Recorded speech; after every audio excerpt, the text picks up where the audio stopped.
Austria. Ahora ofrezco el uso de la palabra al excelentísimo Marcelo Ebrard Casaubon, ministro de Asuntos Exteriores, canciller de México.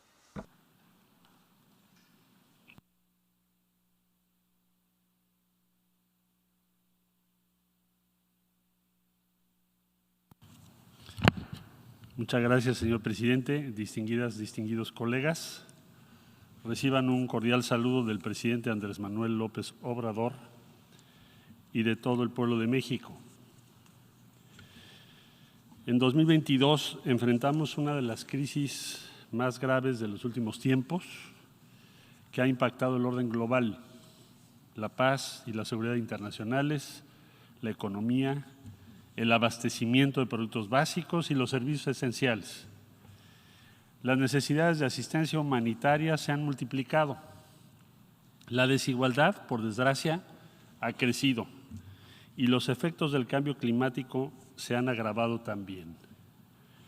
A la seguridad sanitaria debilitada por la pandemia, se agrega una grave amenaza para la seguridad alimentaria en amplias capas de la población de los países más pobres y marginados. El contexto actual se caracteriza, además, por el aumento de las tensiones geopolíticas entre las principales potencias. Cuando parecía que vendría la recuperación de los graves efectos que tuvo la pandemia por el COVID-19, emerge la guerra en Ucrania, con el riesgo de un accidente nuclear y sus potenciales consecuencias catastróficas. Además de los altos costos en vidas humanas y las afectaciones a millones de personas desplazadas, internas y refugiadas en otros países, la guerra en Ucrania ha impactado la disponibilidad de alimentos y de combustibles en todo el mundo. Esta guerra se suma a otros conflictos armados que permanecen sin solución y por lo mismo lacera gravemente la armonía y el orden internacional fundados en el derecho internacional.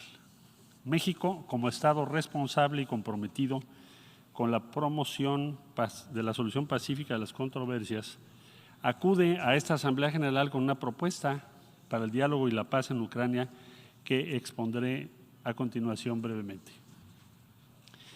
El Consejo de Seguridad, hay que decirlo, no ha podido cumplir con el mandato que le confiere la Carta de las Naciones Unidas, al no haber conseguido prevenir la guerra, ni tampoco tomado las medidas que pongan un alto a la agresión armada. Menos aún, ha logrado encaminar proceso diplomático alguno para buscar una solución por la vía del diálogo y la negociación. Debemos decir que tampoco ha podido lograr que llegue todo el suministro de asistencia humanitaria requerido y tampoco, por desgracia, respaldar abiertamente la labor del secretario general y de otros actores por gestionar el acceso a los mercados de granos y fertilizantes producidos por la Federación de Rusia y por Ucrania. Ante esta parálisis, hemos tenido que recurrir a la Asamblea General en una sesión especial de emergencia en la que México, junto con Francia, planteó el marco adecuado para canalizar la ayuda humanitaria a través de la resolución E-11/2, que sin duda ha sido útil, pero que resulta claramente insuficiente ante la estela de destrucción y sufrimiento que ha dejado la guerra. Por tales razones, el presidente de México, el licenciado López Obrador, consciente de la responsabilidad individual y colectiva que tenemos, propone que una comitiva o caucus de jefes de Estado y de Gobierno aliente y acompañe los esfuerzos del secretario general para promover medidas de fomento de la confianza hoy perdida entre la Federación Rusa y Ucrania, que permitan generar las condiciones tan pronto sea posible para acercar a las partes a los mecanismos de solución pacífica de las controversias que señala la Carta de las Naciones Unidas.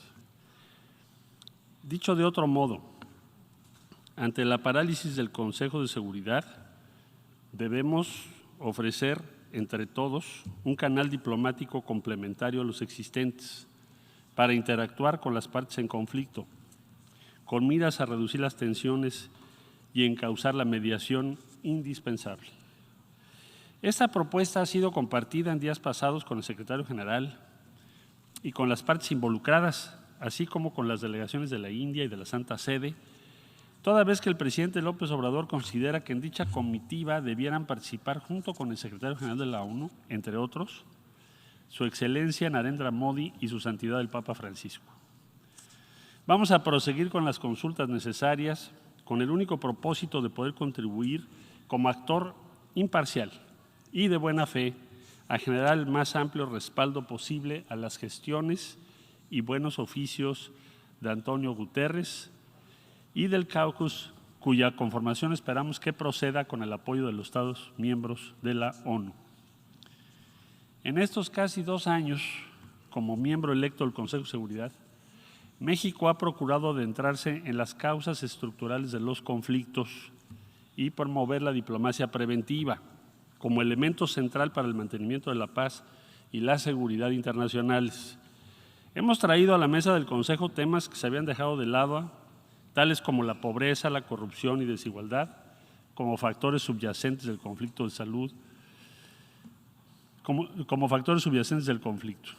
La salud mental como objetivo ineludible de la ayuda humanitaria, las nociones de masculinidades para prevenir la radicalización y el terrorismo, la importancia de respetar el sistema de seguridad colectiva establecido en la Carta y la necesidad de una coordinación y cooperación para la paz entre los órganos principales de la ONU. Los flujos ilícitos de armas pequeñas y ligeras, como resultado de su amplia disponibilidad, vulneran la seguridad regional e internacional. Es por ello que México ha insistido en la necesidad de tomar medidas para detener estos flujos de armas. Prueba de ello también fue lograr que el Consejo de Seguridad adoptara la resolución 2616 en 2021, que está encaminada a respetar los embargos de armas, ya que las operaciones de paz coadyuven a reforzar las capacidades de las autoridades nacionales en el combate al tráfico y al desvío ilícitos de armas. Hemos pugnado también en favor de la transparencia, la eficacia y la rendición de cuentas y la participación equitativa en los trabajos del Consejo. En ese sentido, México va a continuar abogando por una reforma integral del Consejo de Seguridad que incluya más asientos con términos más largos de mandatos en la categoría de miembros electos para hacerlo más representativo, transparente y eficiente. La parálisis del Consejo de Seguridad es resultado del abuso del mal llamado derecho de veto por parte de algunos de sus miembros permanentes. Incluso, durante esta asamblea, 2 de ellos se refirieron explícitamente a la necesidad de restringir su uso a situaciones realmente excepcionales. En ese tenor, México y Francia hemos seguido promoviendo que los miembros permanentes se abstengan de recurrir al veto ante situaciones de atrocidades masivas. Invitamos a los estados que aún no lo han hecho a sumarse a esta iniciativa que cuenta ya con el respaldo de 106 estados. Entre tanto, México y otros 83 estados impulsamos un mecanismo de rendición de cuentas por el que cada vez que se registra un veto en el Consejo de Seguridad, la Asamblea General se reúna sin dilación para debatir la cuestión e invite al autor o autores del veto a explicar su posición. Esta propuesta, que fue adoptada por unanimidad mediante la resolución 76/262 y ya se ha activado en 2 ocasiones, apunta en la dirección correcta. Toca ahora decidir si queremos dar los pasos subsecuentes para evitar que el sistema se siga paralizando frente al sufrimiento masivo de personas. Las armas nucleares siguen representando la peor amenaza para la supervivencia misma de la humanidad. México lamenta la falta de voluntad política, particularmente por parte de los estados poseedores de armas nucleares, para alcanzar acuerdos que permitan lograr dicho propósito, algo que quedó confirmado en la reciente conferencia de examen del Tratado de No Proliferación, que no alcanzó resultado alguno, aun y cuando los riesgos de proliferación nuclear son cada día más reales y evidentes. Mi país coincide con la visión del secretario general de que un mundo más seguro y en paz debe estar asentado en el derecho internacional, la cooperación y la solidaridad, y no en la incesante acumulación y modernización de los arsenales nucleares y convencionales.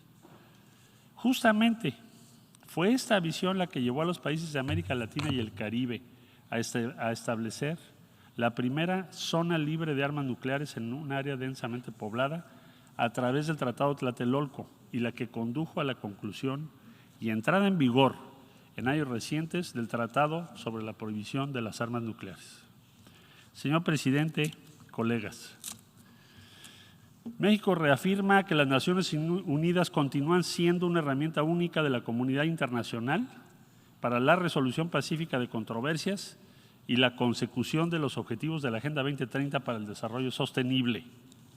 Nuestro país seguirá promoviendo el multilateralismo, la solidaridad internacional y la cooperación como la mejor vía para enfrentar los desafíos globales. No podemos cerrar la puerta al diálogo político y la negociación diplomática.